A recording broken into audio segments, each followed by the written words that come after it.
Unajua kuna koo zinajulikana koo mbaya. Kama umeoa wapi? Kule Mtume. Wale wengine wachawi, walevi, wahuni, kwa wengine majambazi.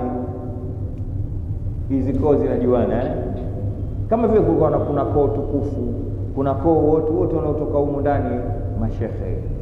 Kuna ukoo kila anayezaliwa shuyukh, ukoo mwingine kila anayezaliwa profesa. Kuna ukoo wa mainjinia tu, basi kuna ukoo wa wapiga ngoma tu. Baba mpiga ngoma, babu mpiga ngoma, mjukuu mpiga ngoma, shangazi mcheza ngoma. Sawa? Kuna koo nyingine watu wa mipira tu, babu na babu. Lakini kuna koo nyingine wanasiasa, baba yake rais, yeye mwenyewe kaja kuwa rais, mjukuu kaja kuwa rais, wa chini kabisa waziri mkuu.